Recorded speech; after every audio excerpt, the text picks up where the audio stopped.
Planting Trees or Defining Occultism, Modern Science and Philosophy Altogether.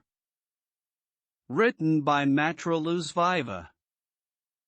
For something to be occult doesn't mean to be unreachable, although unreachable things can be occult. Something can be on plain sight, so near to us that makes itself occult.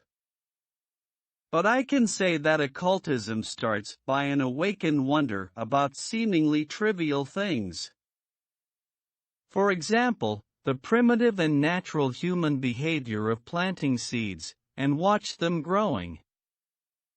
Occultism is born with a gut feeling that seeds communicates to us some knowledge about the beginning of all beings, and the tinier the seed the more it reveals this mystery. Mystery, a very important correlated word for the subject of occultism, another one being wonder. Wonder and mystery are, we could say, the seeds which sprouts the tree of occult knowledge. But the vital force that drives the growing and fructification of such tree is philosophy. This vital force permanently seeks to feed of the earthly common ground of human experience, the world of senses, but also extends itself to the transcendental light of truth, the intellectual world. Every philosophy seems to be so a tri-union between ideal and actual. Because wonder and mystery awakens in us a desire for finding right answers, and making the right questions, philosophy will root deep its inquiring sight in the mystery and wonder we get from planting a tree, and also, it will expand upward in order to embrace an enlightened answer. Through the eyes of a philosopher, we could say that this satisfying feeling of planting trees comes from a rupture, driven by our actions, of a solipsism, the feeling of isolation of our subjectivity. The plant is a separated and independent being, and may live even further than us. This reveals to our minds that there's an exterior world able to echo our actions beyond our living timelines.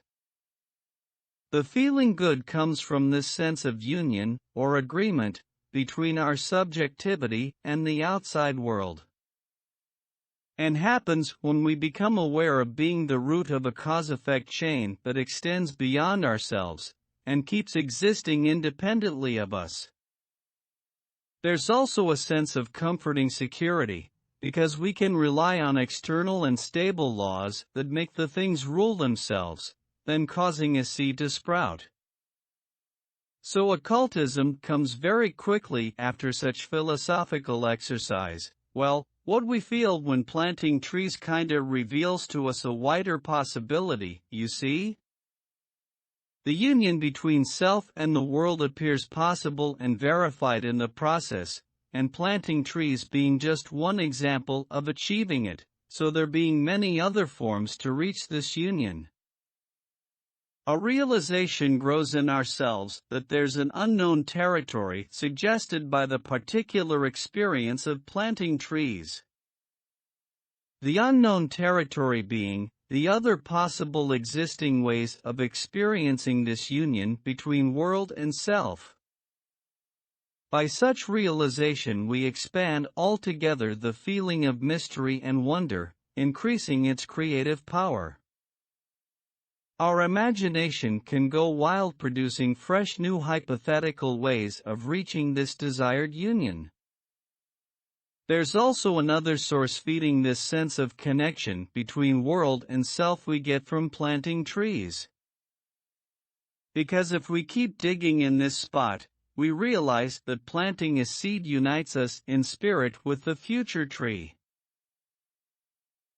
We have a happy overflowing feeling because, in some sense, we foresee the tree when we look at a sprout.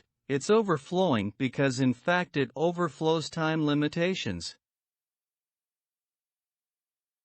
So taken by this feeling of connection, we could defy the idea that the source of such feelings are solely subjective. Maybe the concept of pure isolated subjectivity is the real unhealthy illusion of the mind, or ironically, we could argue that the concept that the subjective experience is opposed to reality is in its turn subjective at all, the idea carrying in itself the seeds of its own destruction. Also, the association between unreal and subjective used to attack and disdain our more subtle subjective experiences are taken a priori. So we could travel another path and state that the foreseen vision of the grown plant is an actual perception rooted in reality beyond our subjectivity, meaning there's subtle objectivity provoking our subtle subjectivity. And following this train of thought, we could choose to say that may there be real occult energy channels connecting us to the future being of the tree. We are already there with the grown old version of the tree, and that's why we get to feel an overflowing happiness looking at a recently sprouted seed. Then nourishing even more the wonder and mystery by broadening the boundaries of possibility, we could add that it's just evidence on how human mind can transcend time, and there may be others hidden but possible perfected ways to unlock this occult faculty of human mind. Where could we find another example of this same connection with the future?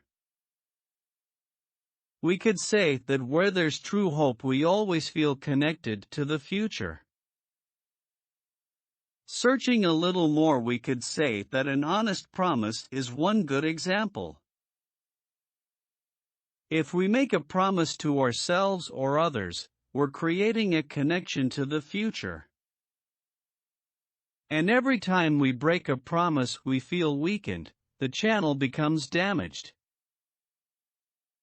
It's an useful example because we can change the act of making promises into an art, and then develop some empirical repeatable process in order to spot occult influences.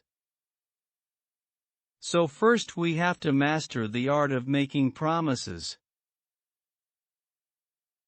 To sincerely make a promise means to compromise, meaning so that after promising something we jump to a new timeline of events influenced by our compromise to our promise. Making a promise is like trespassing a portal to a different timeline. A lot of the so-called initiation rituals lies among similar ideas like this one, and the ritual being built to provoke a deep sense of compromising to a promise.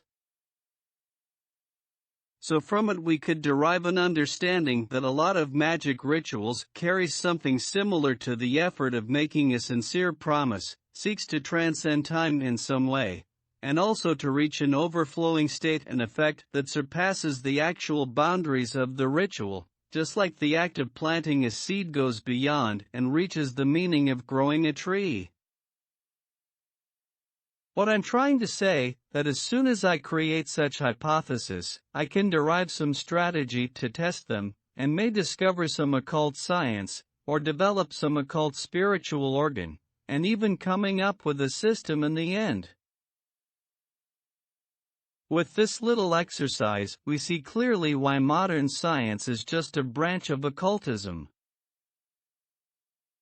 When in a philosophical investigation, we start making hypotheses and applying ourselves to test them, we create magic and science.